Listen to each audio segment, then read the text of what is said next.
So we're here with Dr. Paul Cameron. He is the leader of the Family Research Institute here in Colorado Springs.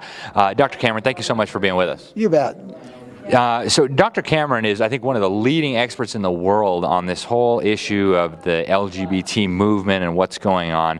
So it's really a pleasure to speak with you. Dr. Cameron, could you tell us a little bit about your findings? I know you started researching this stuff long before it was kind of in everybody's face. Could you tell us about your research, what brought you to this, and what's the status?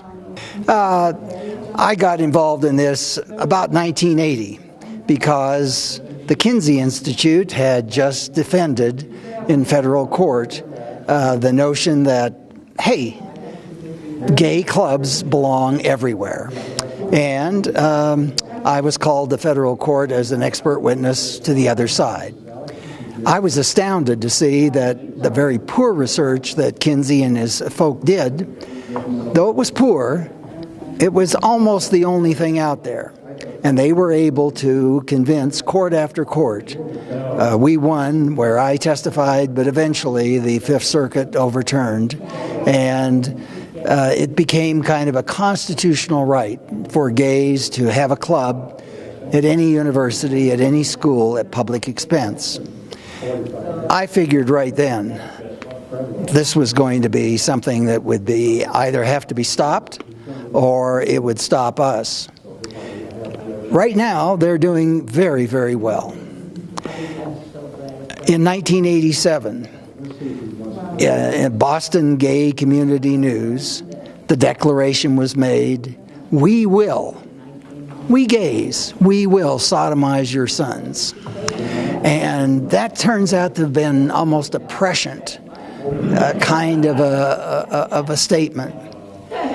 At the time that it was issued, probably 2, maybe 3% of kids in high school were interested in and involved in homosexuality.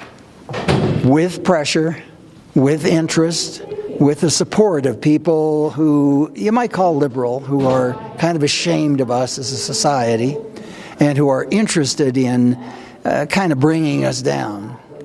And, of course, the gays themselves and the sexual liberationists themselves. We are now living in a society, you and I, in which 10% of high school kids across the United States say they're gay. 1 out of every 7 high school kids who's engaging in sex is engaging in homosexuality. And a new thing is upon us.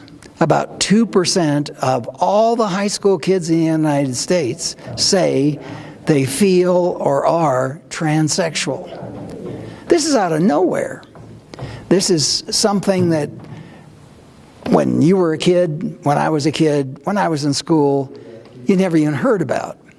And Christine Jorgensen in 1953, that was a great anomaly. Now, 1 out of every 50 high school kids is at least flirting with this. Thank goodness, flirting is not the same thing as actually getting clipped and snipped and fixed for life. But many of them are.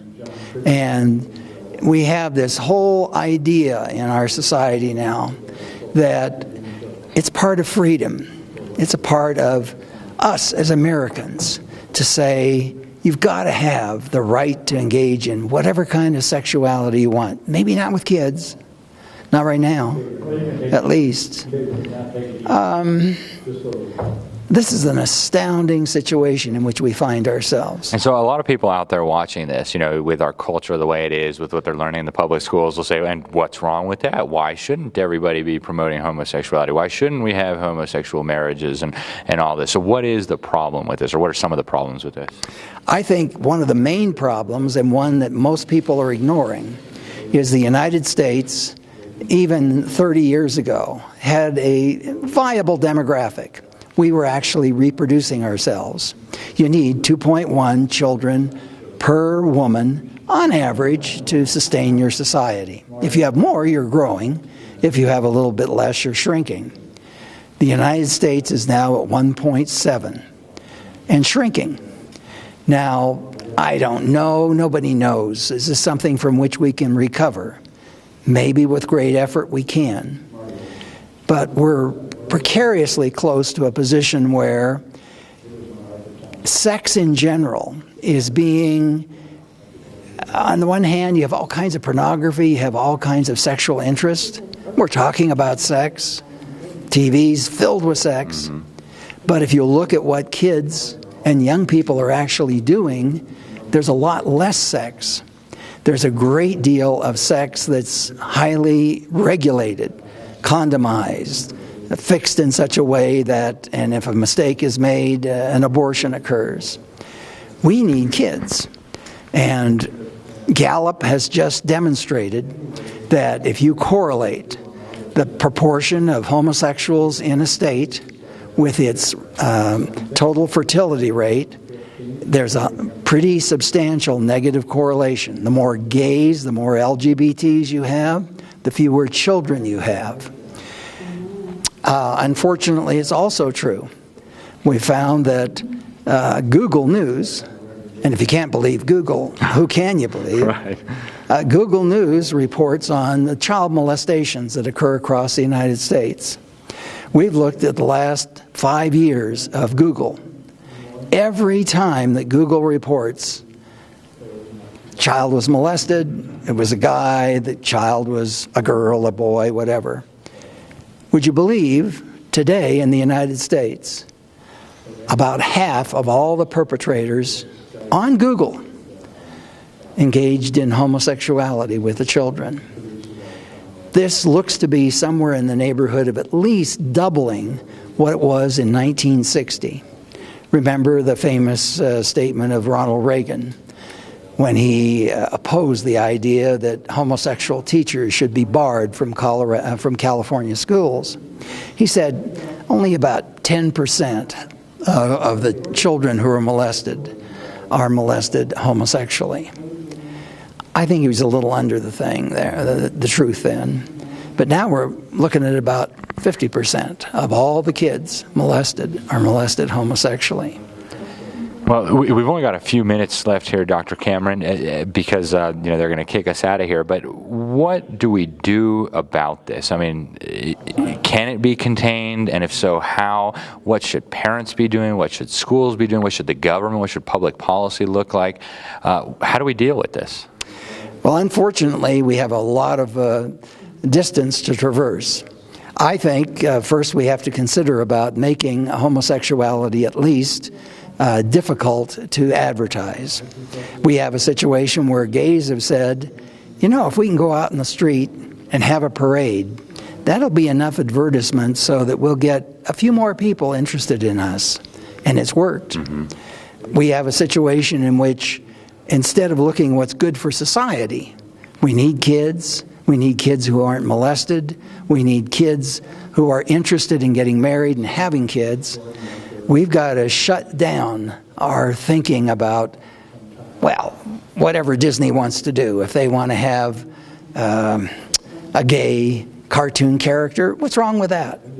I think we have to seriously consider censoring notions that children can pick up so easily from cartoons, the literature, and so forth they see on TV.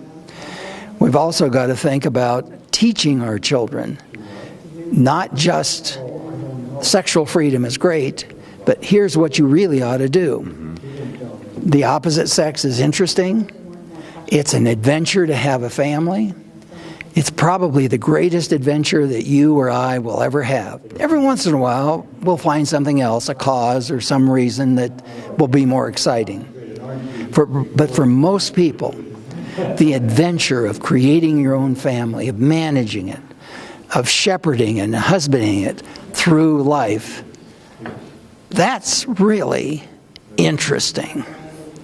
And the notion that everybody ought to be able to do whatever kind of sex they want, no society has ever existed permanently, long-term in that kind of a situation. So I think we have to positively start teaching the value of family and of family producing sex, and we have to censor what is going on our tubes and the internet. Hate to do it, but especially for children. I think the Russians are kind of right on this one. I was going to ask you about that. Folks out there, I listened to Dr. Cameron's presentation at the Eagle Forum in California in April of 2019. It was fascinating. There's so much more that we don't have time to get to. Dr. Cameron, can you tell people where they can go to find more of your research, more of your information and your findings? Sure.